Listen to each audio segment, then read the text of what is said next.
முடிவில்லாத news print காகிதம் rotary இயந்திரத்தின் பற்பல உருளைகளின் ஊடே ஓடிக்கொண்டிருந்தது. அவ்வப்போது ஒவ்வொரு சிலிண்டரிலும் செய்தி வாசகங்களை கன்னத்தில் ஒற்றிக்கொண்டு நாளை காலையின் ராட்சச கிடுவை நோக்கி விரைந்து கொண்டிருந்தது.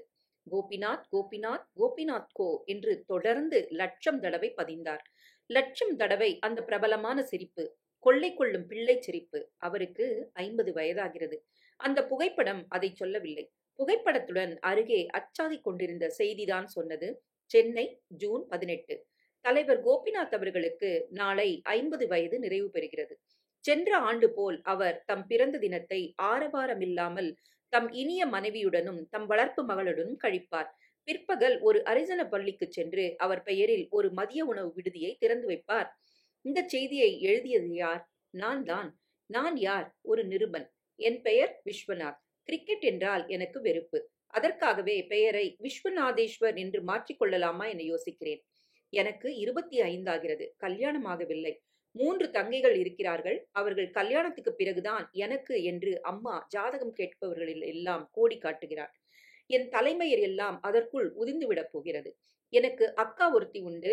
என் அப்பா பெண்களாக பெற்று தள்ளிவிட்டு என் 18வது வயதில் காலமாகிவிட்டார். அவர் ஆத்மா சாந்தி அடையாமல் அம்மா இன்னும் பாழும் பிராமணனை திட்டிக் கொண்டிருக்கிறாள். என் அக்கா கல்யாணத்தை சின்னி கிருஷ்ணன் பேண்ட் எல்லாம் வைத்து பிரமாதமாக நடத்தி போண்டியாகிவிட்டார். என் தங்கைகளில் ஒருத்தி வேலைக்கு போகிறாள். அடுத்தவள் சுமதி டைப்ரைட்டிங், ஷார்ட் ஹேண்ட் என்று ஏதோ கதை பண்ணி கொண்டிருக்கிறாள். ஒரு முதலியார் பையனை லவ் பண்ணுகிறாள் என நினைக்கிறேன். கவனிக்க வேண்டும். கடைசி அவள் SSLC. நான் தான் சொன்னனே, ரிப்போர்ட்டர். இங்கிருக்கிற ரிப்போர்ட்டர்களில் நான் ரொம்ப ஜூனியர். பாட்சா என்னை சூக்காட்டி விடுவார். பொடி நடையாக போய் ஒரு பொட்டலம் புகையில 100 கிராம் காப்பி பவுடர் என்று ஏவுவார். நான், பாட்சா, நசீர், திரு விக்ரமன் நாயர், TV நாயர், நானும் நசீரும் தான் தமிழ் பேப்பருக்காக. மற்றவர்கள் ஆங்கில பதிப்பு. எங்கள் சீஃப் ரிப்போர்ட்டர் மைக்கேல் வில்லியம்ஸ் என்கிற ஆங்கில இந்தியர். அவர் திருக்குறள் பூச்சாமன் என்றால் நாங்கள் தினம் பதிக்கும் திருக்குறள் விளக்கம் அச்சகத்திற்கு சென்று விட்டது என்று அர்த்தம். மைக்கேல் வில்லியம்ஸின் அபார தமிழை பற்றி சமயம் வரும்போது சொல்கிறேன். அவரை எதிர்த்து கொண்டால் வேலை போய்விடும் என்பது மட்டும் சத்தியம். எனக்கு வேலையை விட முடியாது. வீட்டில் என் சம்பளம் முழுவதும் தேவையாக இருக்கிறது. உடனே 1ஆம் தேதியே. நான் BA பாஸ் செய்ததும் IAS எழுத நினைத்தேன். அப்பா போய்விட்டார். என் மாமாவின் சம்பந்தி ஒருவர் இந்த ஸ்தாபனத்திற்கு லா ஆபீசர். அவரிடம் தொங்கியதில் கிடைத்த வேலை இது. எனக்கு கூட லா படிக்க ஆசைதான். சாயங்கால வகுப்புகளில் சேரலாம் என்றிருக்கிறேன். லா படித்து என்ன கிழிக்கப் போகிறேன் என்று தெரியவில்லை. நிரூபணம் ஒரு அலைச்சல்தான். இந்த உத்தியோகத்தை சந்தோஷத்துடன் ரசித்து ஒருவனால் செய்ய முடியும் என்று தோன்றவில்லை. எத்தனையோ அரசியல் தலைவர்களையும் சினிமாக்காரர்களையும் பார்த்துவிட்டேன். அலுத்து போச்சு. தற்கொலைகள் எனக்கு சகஜம். வயல்களில் புதைந்திருக்கும் கள்ளச்சாராய குப்பிகள் எனக்கு சகஜம். 4வது பிரசிடென்சி மேஜிஸ்ட்ரேட்டை பார்த்து கண்ணடித்து விட்டு சிரிக்கும் சரோஜாமா போன்ற பதிவிரதைகள் எனக்கு சகஜம். ரத்தம் எனக்கு சகஜம்.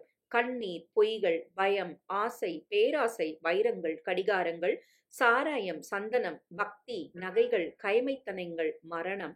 நான் தரும் செய்திகளுக்கும் எனக்கும் எந்தவித உறவோ பற்றுதலோ ஏற்பட்டதில்லை, ஏற்படக்கூடாது. இதுவரை.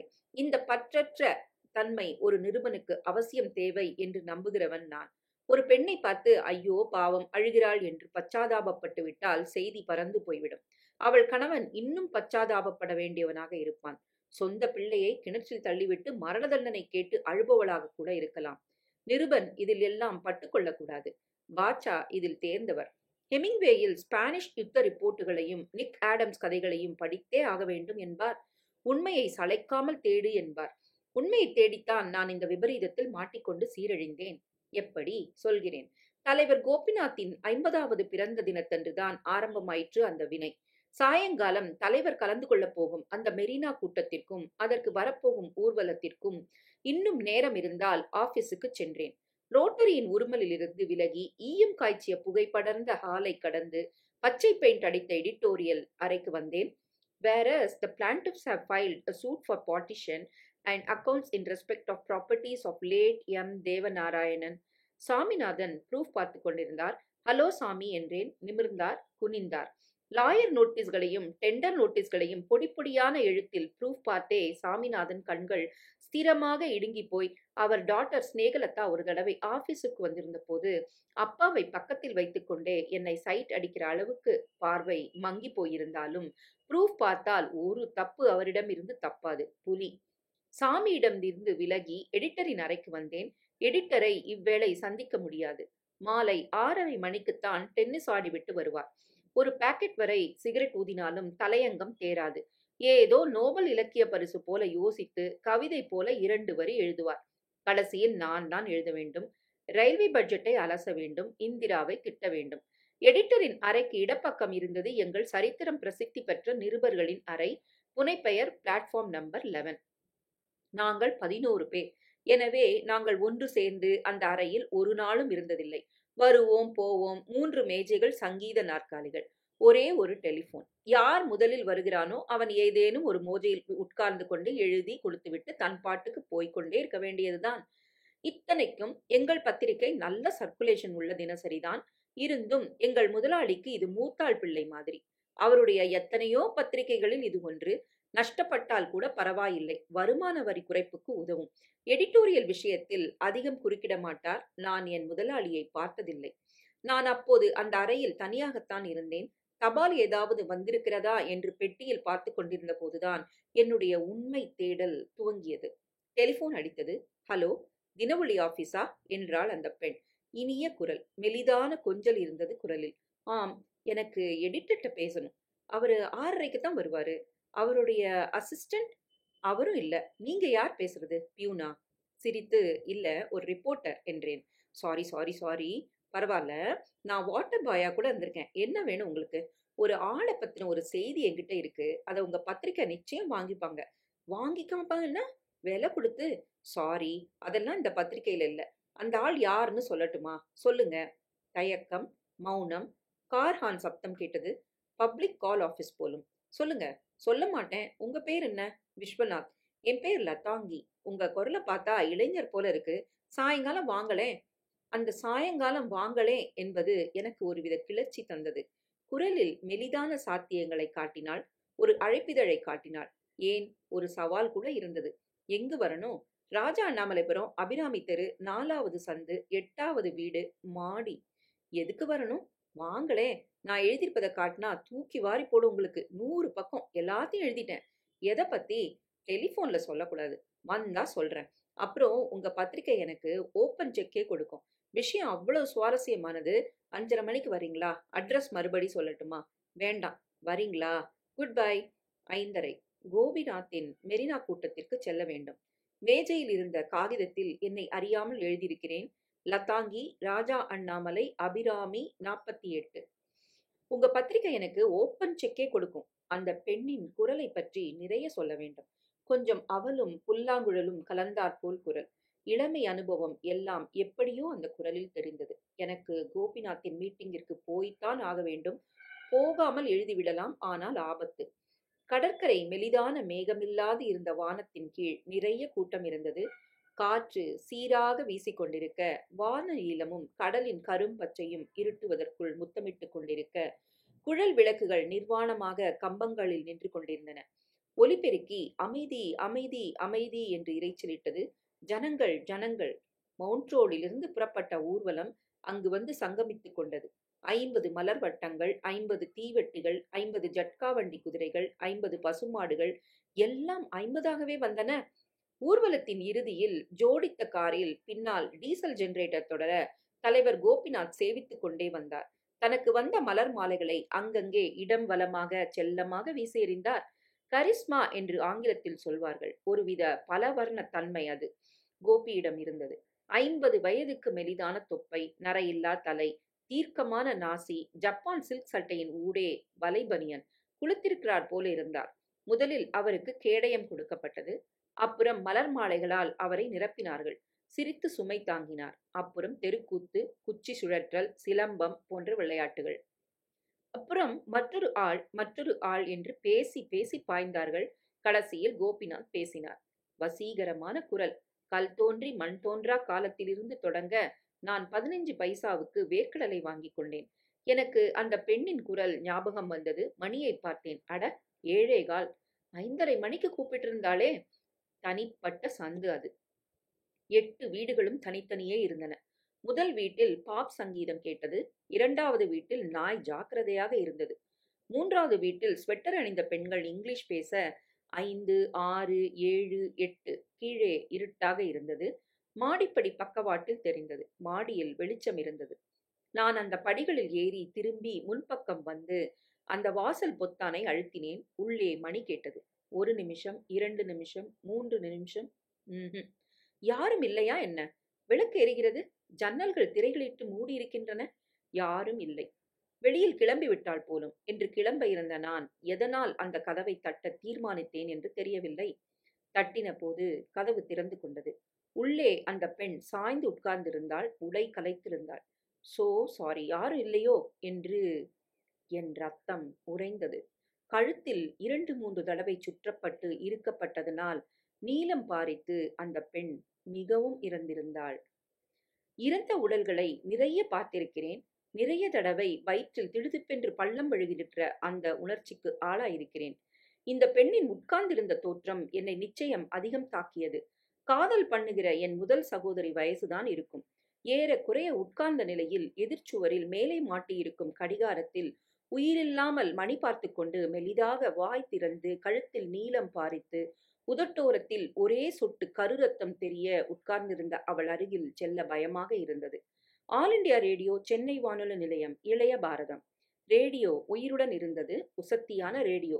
3 in 1 ஃபாரின் சரக்கு. கண்ணாடி அலமாரிக்குள் விதவிதமான பொம்மைகள். பீங்கானில் பிரான்ஸ் தேசத்தில் செய்யப்பட்ட கன்னி உருத்தி. அப்புறம் கஜுரா கோரத்தில் மக்கள் சிற்பங்கள் நிறைய காலை தூக்கி கொண்டு கெட்ட காரியங்கள் செய்யும் ஆண் பெண்கள். வீட்டுல வேற யாரும் இல்லையா என்று உரக்கவே கேட்டேன். அவள் பதில் சொல்லவில்லை. இன்னும் மணி பார்த்து கொண்டுதான் இருந்தாள். அவள் அருகில் ஒரு கைப்பை கிடந்தது. அது கீழே கிடந்து வாய் பிளந்து அதிலிருந்து சென்ட் பாட்டில்களும் மற்ற விஷயங்களும் சிலவும் உதிர்ந்திருக்க, அதன் அருகில் ஒரு டைரி தெரிய, எல்லாவற்றையும் எழுதி வைத்திருக்கிறேன், வாருங்கள். தைரியமாக அவள் அருகில் சென்று அந்த டைரியை எடுக்க அவள் கையை விலக்க வேண்டியிருந்தது. சில்லென்று இருக்கும் என்று எதிர்பார்த்தேன். சூடு இருந்தது கையில். மிகச் சமீபத்தில் தான் இறந்திருக்க வேண்டும். வியர்த்தது. அந்த டைரியை பிரித்தால் ஆரம்ப பக்கத்தில் சில வரிகள்தான் இருந்தன. 24 ரூபாய் தீவா. புரட்டினேன். தேதி இல்லாத பக்கங்களில் மல்லாந்த எழுத்துக்களில் சிரத்தையாக கவிதைகள் எழுதப்பட்டிருந்தன. எனக்கும் கவிதைக்கும் ரொம்ப தூரம் இருந்தும் நான் பார்த்த சாம்பிள் கவிதை ஷோக்காக இருந்தது. தாவணியும் பூவணியும் சின்ன பெண் போல தேவையான பவுடர் பூச்சு கன்னத்தின் மேல. கவிதை நேரமா இது? எங்கே இருக்க வேண்டியவன்? பீச்சில் பொதுக்கூட்டத்தில் கடலை உரித்து தின்றுவிட்டு பேசாமல் ஆபீஸுக்கு திரும்பி போய் ரிப்போர்ட் பண்ணிவிட்டு அக்கடா என்று வீட்டுக்கு போயிருக்கலாம். என் கடைசி தங்கை வெலிங்டனில் செகண்ட் ஷோ போகணும் என்று சொல்லிக் கொண்டிருந்தாள். அங்கே இருந்து இங்கே வந்து நானும் ஒரு டெட் பாடியும் தனியாக ராஜாநாயபுரத்தில் ஒரு வீட்டு மாடியில் வீடா. நிருபன் என்கிற ரீதியில் அந்த இடத்தை விட்டு விலகக்கூடாது.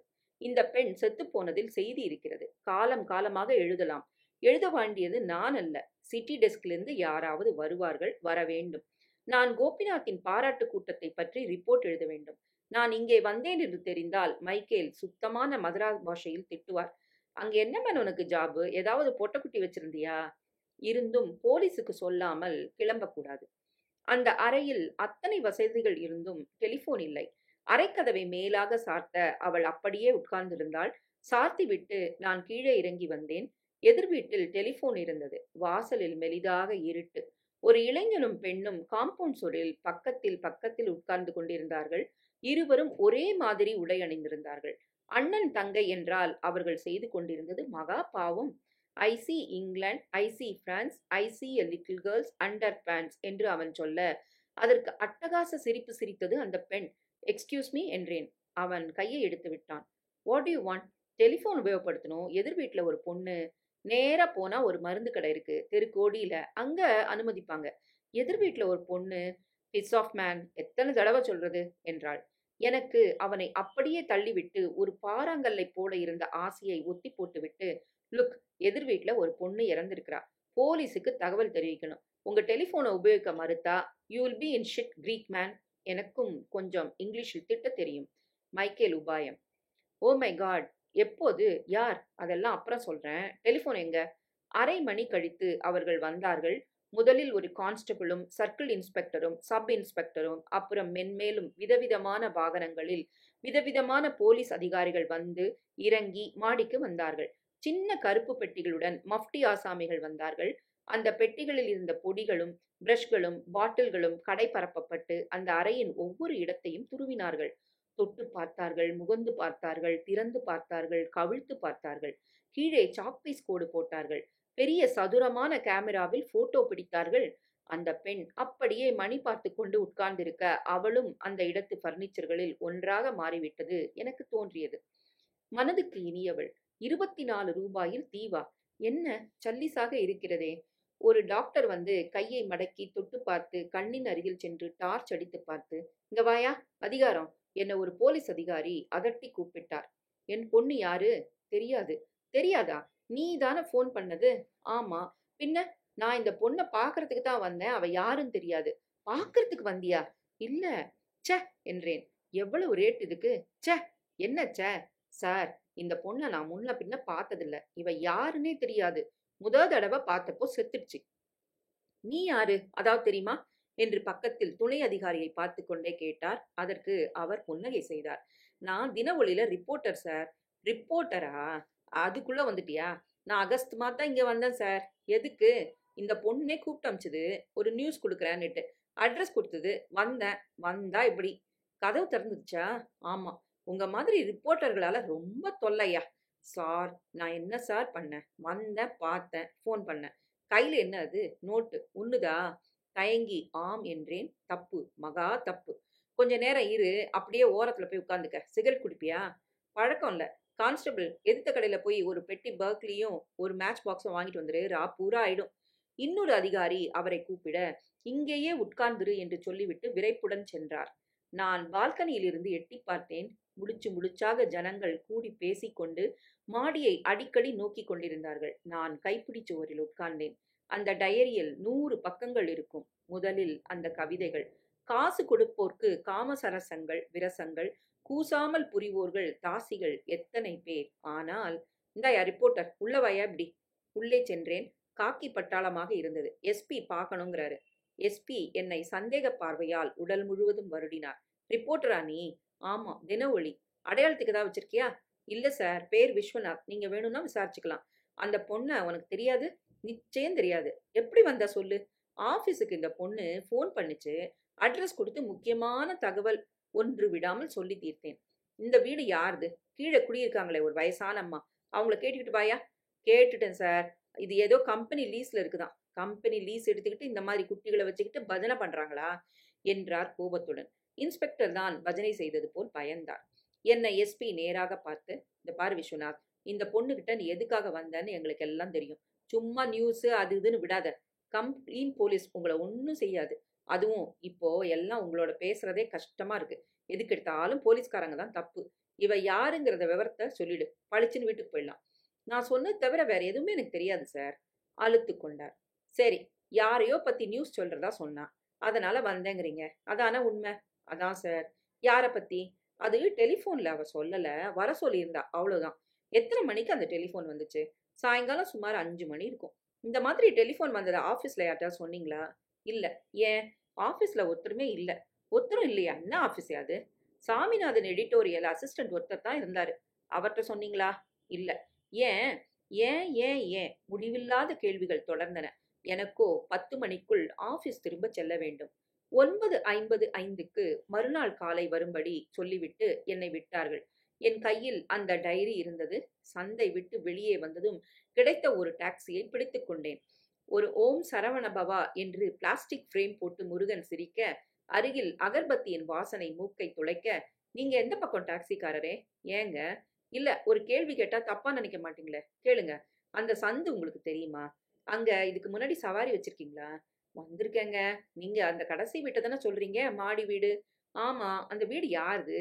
அது யாரோ கம்பெனிக்காரங்க. பார்ட்டி கீட்டிலாம் நடத்துவாங்க. கும்மாளம் போடுவாங்க. வயசானவங்கள கூட்டி வச்சுக்கிட்டு சின்ன பொண்ணுங்க மேல போவாங்க. விஸ்கி, பிராந்தி எல்லாம் நடக்கும். நான் மறுபடியும் தினவொளி அலுவலகத்திற்கு சென்றபோது, எங்க மேன், மீட்டிங்ல இருந்து வீட்டுக்கு போயிட்டியா? என்றார் மைக்கேல். இல்ல பாஸ், வேற ஒரு விஷயத்துல மாட்டிக்கிட்டேன். கோபிநாத் என்ன சொன்னாரு? Nothing, nothing unusual. அப்படியா? என்ன நிமிர்ந்து பூனை கண்களால் பார்த்து, கோபிநாத் இன்னைக்கு மீட்டிங்ல ஒண்ணுமே சொல்லல? முக்கியமா ஒண்ணும் இல்ல. உன் தல. எங்க மேன் போயிருந்த நீ? எங்கேயாவது சந்துல கிந்துல ரிக்ஷாக்காரன் பின்னாடி போயிட்டியா? பாஸ்டர். கோபிநாத் பல பேரை இன்னைக்கு டைரக்டா அட்டாக் பண்ணியிருக்காரு. அவங்கவங்க பறக்குறாங்க. நீ பீச்ல எங்க உட்கார்ந்துட்டு இருந்த? மண்ணுக்கடியில லெட்ரின் கட்டிட்டு இருக்காங்களே அங்கேயா? இனிமேல் பொய் உதவாது என்று நான் சீஃப் ரிப்போர்ட்டர் மைக்கேலிடம் சகலத்தையும் சொல்லிவிட்டேன். அந்த டைரியையும் காட்டலாம் என்றால் அதை காணும். மைக்கேல் நான் டைரியை தேடு தேடு என்று தேடுவதை சுவாரஸ்யமாக பார்த்து கொண்டிருந்து விட்டு, "என்ன மேன்?" என்றார். டாக்ஸில விட்டுட்டேன், காணும். பொம்பளைங்கிற, செத்து போச்சுங்கிற, டைரிங்கிற, டாக்ஸிங்கிற, உடம்ப தொட்டு பாத்துக்கிற. என்னாச்சு உனக்கு? வவுத்து வலியா? ஒரு சோடா குடி. வவுத்துல வலி இருந்தா அப்படித்தான் திரு திருன்னு இருக்கும். நம்ம சின்னது ஜானிஸ் அப்படித்தான் ஏப்பம் விட்டுக்கிட்டே இருந்துச்சு. வந்தவங்க எல்லாம் குழந்தை அழகா இருக்குது, ஆனா ஏப்பம் விடுதுன்னாங்க. ஜானிஸின் ஏப்பங்களைப் பற்றி கவலைப்படாமல் மேஜையில் உட்கார்ந்தேன். சாரதி நிமிராமல் வந்துட்டியா என்றார். அண்ணாமலைபுரத்துல ஒரு கொலை கேஸ் சார். நசீர் போயிருக்கான்னு நினைக்கிறேன். கொலையா தற்கொலைன்னு சொன்னாங்க. கொலை சார். பொண்ணா? ஆமா, சின்ன பொண்ணு. 2ஆம் பக்கத்துல இடம் இருந்தா போடுவான். இப்பதான் டெண்டர் நோட்டீஸுக்கும் உங்க கோபிநாத் பேசுறதுக்கும் இடம் போதலையே. என்ன சொல்றான் கோபி? அதெல்லாம் ஒண்ணும் கேட்கல சாரதி சார். நான் தான் மயிலாப்பூர் போய் வெட்டி வம்புல மாட்டிக்கிட்டனே. அவனுக்கு 100 எம்எல்ஏ சப்போர்ட் இருக்குங்கிறான்.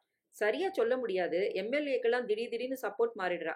அந்த பொண்ணு பேர் என்ன, ஆர்த்தியா? இல்ல, லதாங்கி. லதாங்கி. சபாஷ். காளிதாசன் நாடகத்துல வரா மாதிரி. பூனை கூப்பிடுறான் உன்னை. போ.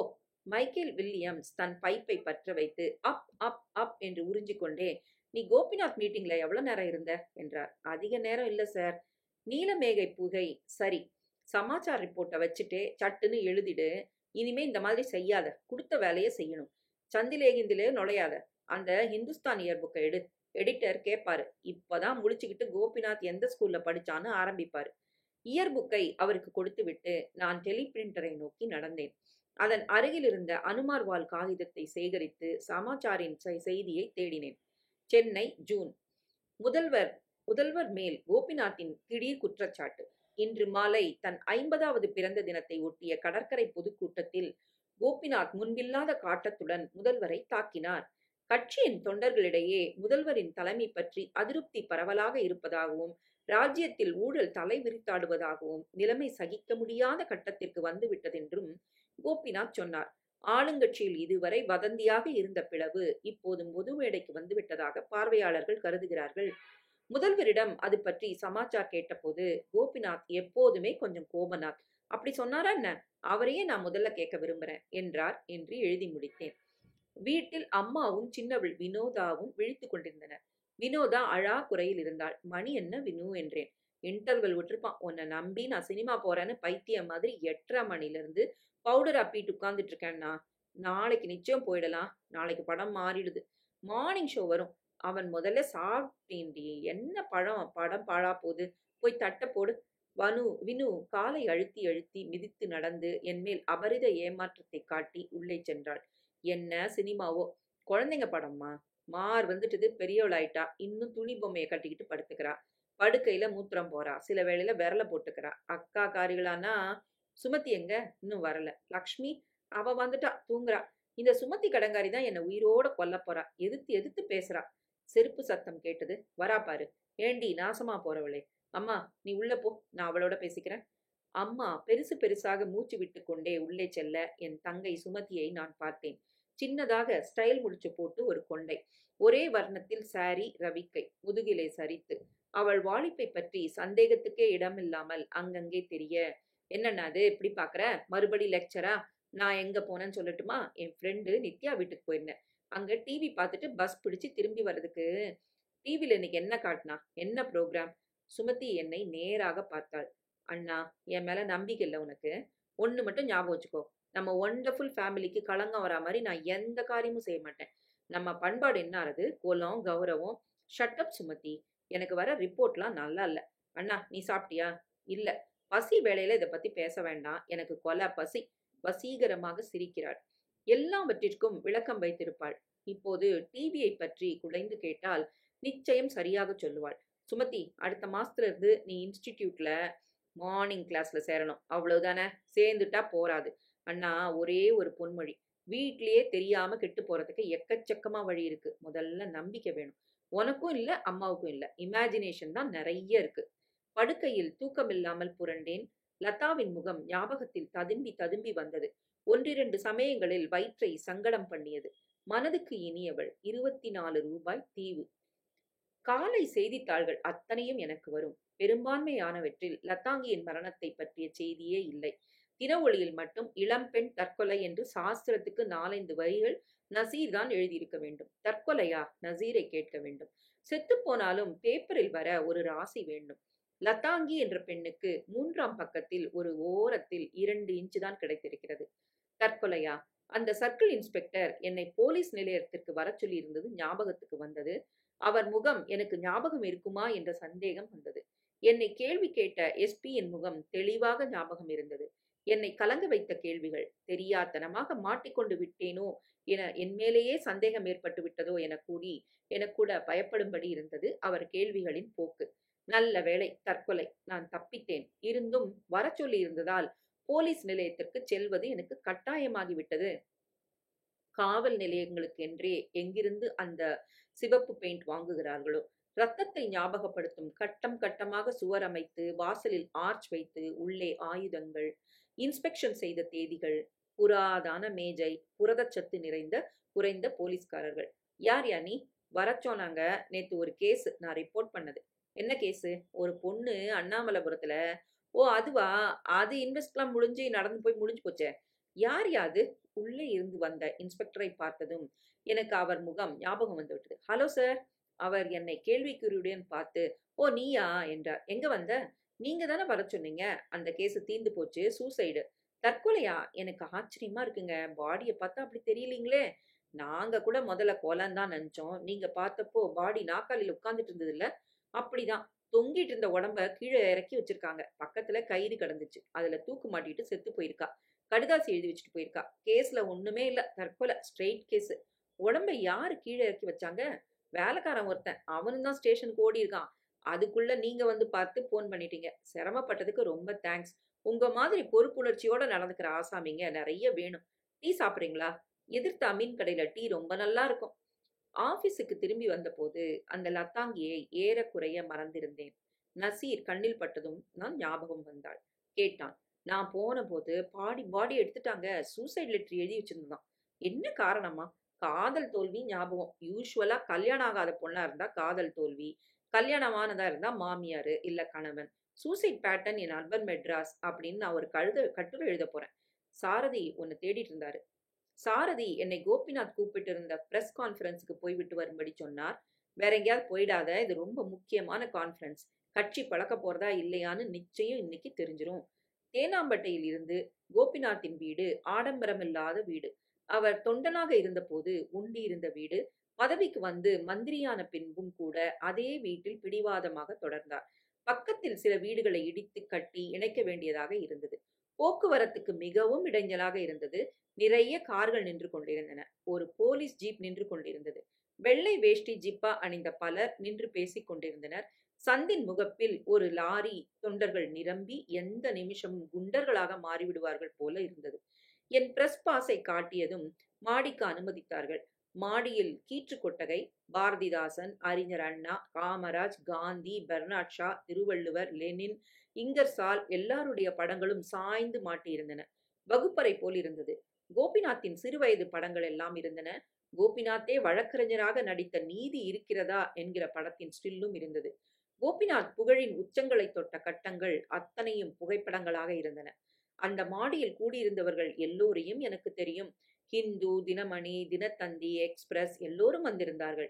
சமாச்சார் வந்திருந்தார். ஏன் ராய்ட்டரை கூட பார்த்தேன் என்று நினைக்கிறேன். திரும்பி வந்ததும் 1 மணி நேரம் மிகவும் யோசித்து பல புத்தகங்களிலிருந்தும் பத்திரிகைகளிலிருந்தும் குறிப்பெடுத்து ஒரு விளக்க கட்டுரை எழுதினேன். கோபிநாத்தின் அரசியல் வாழ்க்கையின் ஆசைகளின் மிக முக்கியமான கட்டம் வந்துவிட்டது. ஆங்கிலத்தில் ஷோடவுன் என்பார்களே, அந்த நேரம் இது. எழுதி எடிட்டரின் பார்வைக்கு அனுப்பிவிட்டேன். எடிட்டர் நிச்சயம் சந்தோஷப்படுவார். அவர் எழுத வேண்டிய கட்டுரை இது.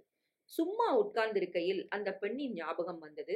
அவளை பற்றி நமது விசேஷ நிருபர் எழுதுவதாக கீழ்க்கண்டவாறு எழுதியது என் வாழ்க்கையையே அவ்வளவு ஆழமாக பாதிக்கப் போகிறது என்பது எனக்கு அப்போது தெரியவில்லை. மயிலாப்பூர் ராஜா அண்ணாமலைபுரத்தில் அத்தாங்கி என்கிற பெண்ணை தெரியாது உங்களுக்கு. உங்கள் நிருபருக்கு தெரியாது. ஒரு டெலிபோன் அவருக்கு வந்தது. ஒரு முக்கியமான ஆசாமியை பற்றி முக்கியமான செய்தி தருகிறேன் வா என்றாள். போனார். லதாங்கியை சந்தித்தார் பிணமாக. கடமையுணர்வுடன் நிருபர் போலீசுக்கு சொல்ல சற்று நேரத்தில் ஸ்தலத்தில் போலீஸ்காரர்கள் மொய்த்தார்கள். பல மணி நேரம் போட்டோ பிடித்து விரல் ரேகை பார்த்து சிகரெட் குடித்து முடிவுக்கு வந்தவர்கள் தற்கொலை என்றார்கள். அவள் யார்? எதற்காக தற்கொலை செய்து கொண்டாள் அல்லது செய்யப்பட்டாள் என்பதை உங்கள் நிருபர் ஆராயலாம். அதற்கெல்லாம் விடை 24 ரூபாய் தீவு என்கிற ஒரு கவிதை தொகுப்பில் இருக்கலாம். அழகான வசீகரமான கவிதைகள், ஒரு பெண்ணை வருணிக்கும் கவிதைகள். செய்தியை டைப் செட்டிங்கிற்கு அனுப்பினேன்.